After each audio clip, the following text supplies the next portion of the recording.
welcome to the show. So, are we all feeling that itch to hit the refresh button and get spring cleaning? Listen, I know I am. For me, spring is the perfect time to reorganize, maybe do a little bit of a purge, and lighten up my home. Personally, I like starting in the kitchen and the pantry. I mean, what else is new? To be honest, anytime it gets to this time of year, I'm like, how do I kind of clean out what I got going on in my pantry or my fridge door? The place where, you know, stuff goes to just sit forever, like until the apocalypse happens. I don't even know.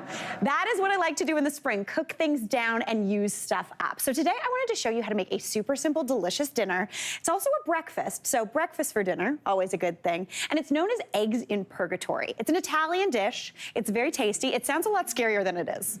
Because like eggs in purgatory, oh boy, what happened to those eggs? What did they do wrong?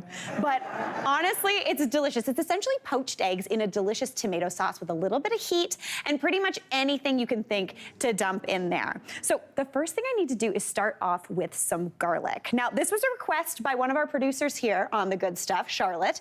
She wanted to know how you thinly slice garlic. Now, if you don't know, essentially grab your garlic and you want to look for like a flat side. Sometimes you get a bulb that's a little bit kind of round, but if you don't have a flat side, I like to kind of cut it in half first to give you a good flat work surface. That way, it's not going to be walking around, you're not going to be rocking, and you're going to get a nice slice without a risk of cutting yourself. So that's always a good thing. So again, put it flat side down and then just thinly slice that. Use the kind of this part of your finger.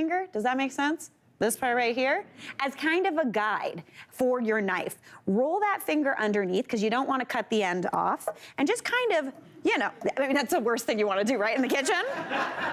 Captain Obvious Award goes to Mary Berg, but that's fine. All right, and then you just run your knife along. Now, when you thinly slice garlic, essentially what you're getting is a sweet garlic flavor. It sounds kind of counterintuitive. Now, this garlic has a good flat side, so I'm just going to go for it. But essentially, when you slice it, the bigger the garlic, the sweeter it is when you cook it. If I were to mince this up really, really fine, you actually get like a punchier, stronger garlic flavor, which is not a bad thing, but I like that sweetness that you get from thinly sliced garlic. If you think about it, when you roast garlic whole, it gets so sweet and buttery and delicious. So keeping it a little bit bigger gives you a nice, delicious, sweet garlic flavor. Now, I am gonna cook this down in about 2 tablespoons of olive oil that I've got over here over about medium heat. My pan's looking a little hot, so it might get a little spicy. Pop that in. Oh, that was a nice sound.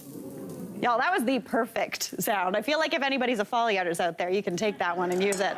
All right, I'm gonna season that up with a little bit of salt and give that a bit of a stir just to start that garlic cooking down. Now, I don't want this garlic to go golden brown. I just want it to get a little bit soft, maybe a little golden around the edges, but not a dark brown. Now, in with that garlic, I might lose some people because I'm about to add a very, very tricky ingredient that a lot of people don't like, but listen, it's delicious, and that is anchovies.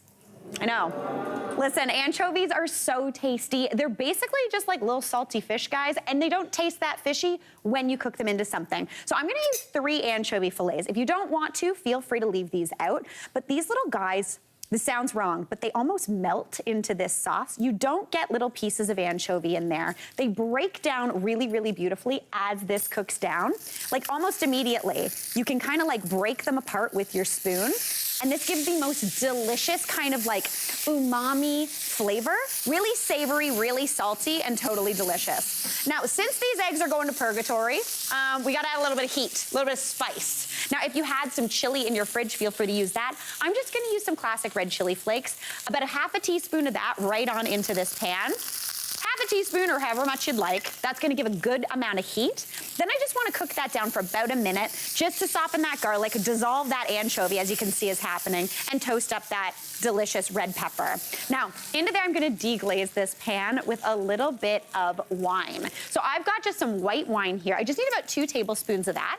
Pop that in. And that's always a good sound. Was that 2 tablespoons? No, it's probably closer to a 1/4 cup. Now, if you didn't want to use wine here, you don't have to.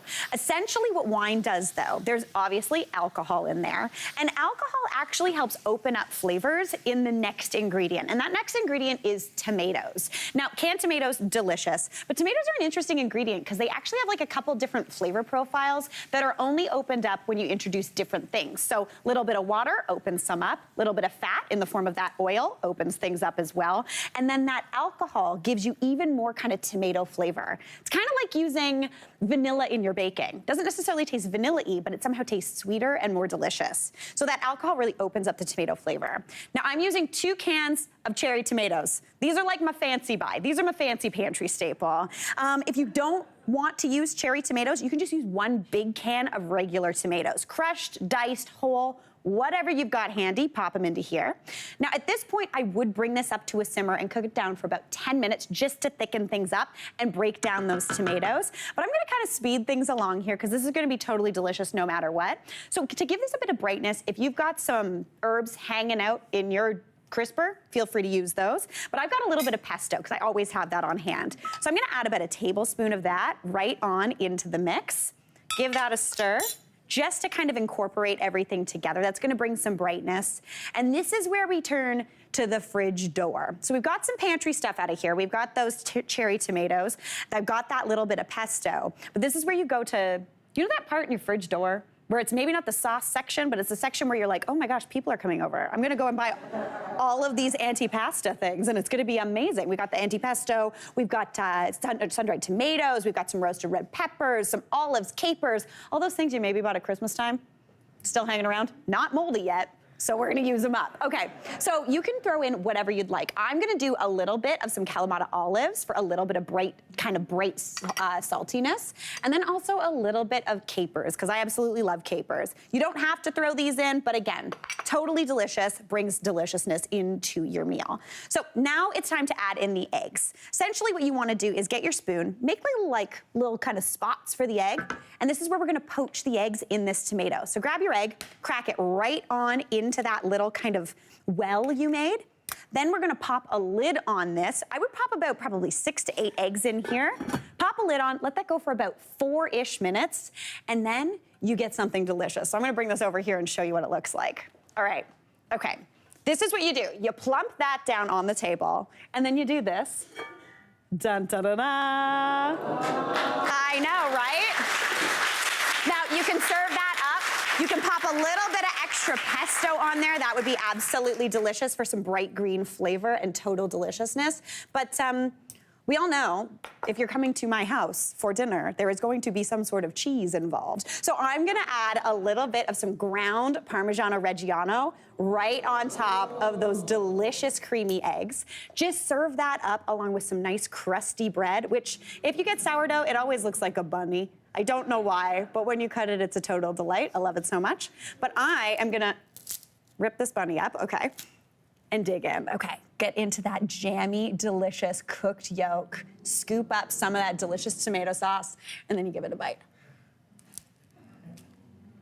Oh my God. Y'all, breakfast or dinner, eggs in purgatory, it's here to stay. Hey, Mary here. What did you think? Drop your comments below, and don't forget to like and subscribe for more of the good stuff.